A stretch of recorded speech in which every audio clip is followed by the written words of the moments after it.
Good afternoon, everyone. I was recording or set to push record on this morning's video as Miss Wilson-Raybould announced her resignation from cabinet, and we'll get there in just a minute. I just want to go over this and one other clip of Mr. Trudeau before we get to Miss Wilson-Raybould. Okay? So this is the Globe and Mail reporting. Quote, if Trudeau doesn't address the SNC-Lavalin affair soon, the fallout could cost him an election. There's an iron law in major political scandals. Everything eventually comes out. Everything. In the matter of who in the Prime Minister's office said what to Jody Wilson-Raybould last autumn over the SNC-Lavalin corruption case, how the then Justice Minister reacted, and how that exchange influenced Prime Minister Justin Trudeau's decision to remove her from the portfolio, the public will eventually receive a full accounting. Monday's decision by Ethics Commissioner Mario Dion to investigate the affair only reinforces that certainty. I scroll down. In May 2013, after a bombshell scoop that revealed Stephen Harper's chief of staff had personally repaid the questionable expenses of Mike Duffy, the Prime Minister waved off the affair as a mere distraction. That distraction consumed the rest of the government's mandate and helped defeat the Conservatives. By the end, Mr. Harper's advisors had urged the dejected PM to stop looking down at his shoes when answering questions from his tormentors during question period. The SNC-Lavalin affair is potentially as big as the sponsorship or Senate expenses scandals. Senior advisors to the Prime Minister might have put pressure on a Justice Minister to strike a plea deal with a Quebec firm that has historic ties to the Liberal Party, and might have demoted her within cabinet when she refused.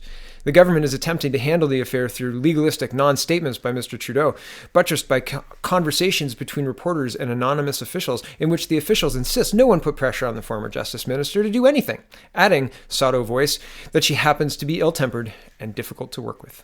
Not only has this approach not proven effective, there are signs of a caucus revolt. New Brunswick Liberal MP Wayne Long issued a statement Monday saying he was, quote, extremely troubled by the allegations of political interference and calling for a, quote, full and transparent investigation by the Commons Justice Committee, which is exactly what Conservative leader Andrew Scheer and NDP leader Jagmeet Singh have called for. The chair of that committee, Liberal MP Anthony Housefather, said on Twitter, quote, I intend to independently determine whether committee study of this issue will be useful, and colleagues will do the same. It doesn't sound as though Liberals on that committee are prepared to take their their marching orders from the PMO on this file. As for the bad-mouthing of Miss Wilson-Raybould, Liberal MP Selina apologies, indignantly tweeted, when women speak up and out, they're always going to be labeled. Go ahead, label away. We are not going anywhere. And here's Mr. Trudeau yesterday, and this was tweeted out in the 11:52 a.m. yesterday, and I think this is quite funny, especially considering the tweet I'm about to show you. So this is CPAC tweeting, SNC-Lavalin case, PM Trudeau says he met with Jody Wilson-Raybould on current BC trip, says she confirmed for me a conversation we had this fall where I told her directly that any decisions made on matters involving the Director of Public Prosecutors were hers alone. So we'll listen to the whole 47 seconds. Met with Minister Wilson-Raybould a couple of times already since arriving in BC yesterday. We spoke about our shared goals for our country and for this government. She confirmed for me a conversation we had this fall where I told her directly that any decisions on matters involving the Director of Public Prosecutions were hers alone. I respect her view that due to privilege, she cannot comment or add on matters recently before the media. And I also highlight that we're bound by cabinet confidentiality. In our system of government, of course, her presence in cabinet should actually speak for itself. It should speak for itself, shouldn't it? It should. It should. Here's Jody Wilson-Raybould tweeting out 37 minutes ago, and this is February 12th, 2019. She says, with a heavy heart, I have submitted my letter of resignation from the Prime Minister to the Prime Minister as member of Cabinet. And there's a link to her statement. And here's her statement. We will go through it. February 12th, 2019. Dear Prime Minister, with a heavy heart, I'm writing to tender my resignation as the Minister of Veterans Affairs and Associate Minister of National Defence.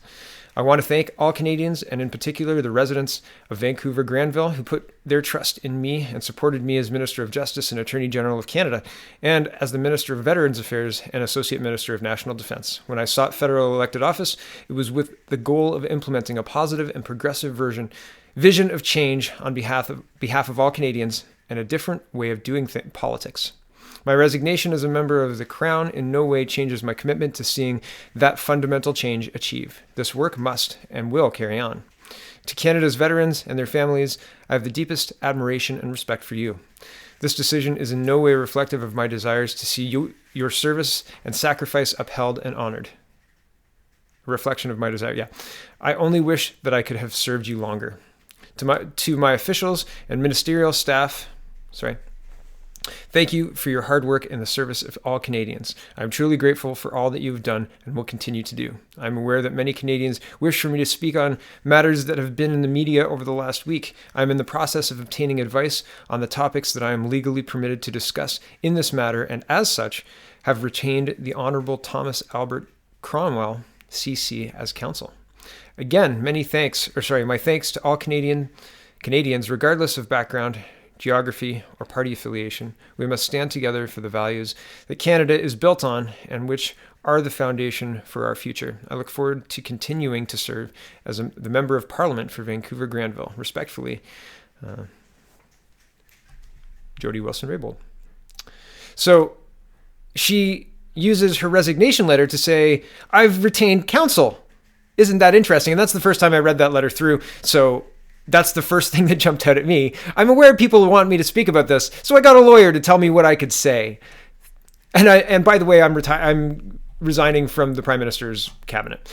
Very interesting. So her continued presence on cabinet speaks volumes, and her abrupt departure and notification that she's retaining counsel speaks volumes too, Mr. Trudeau.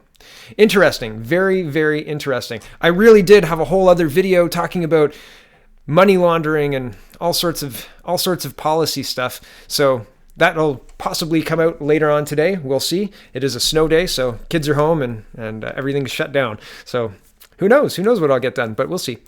So thank you for watching. Check out thepeoplespartyofcanada.ca and stay safe out there. It's slippery on the roads. I checked. I went to Walmart. Okay. Have a great day. Thanks for watching.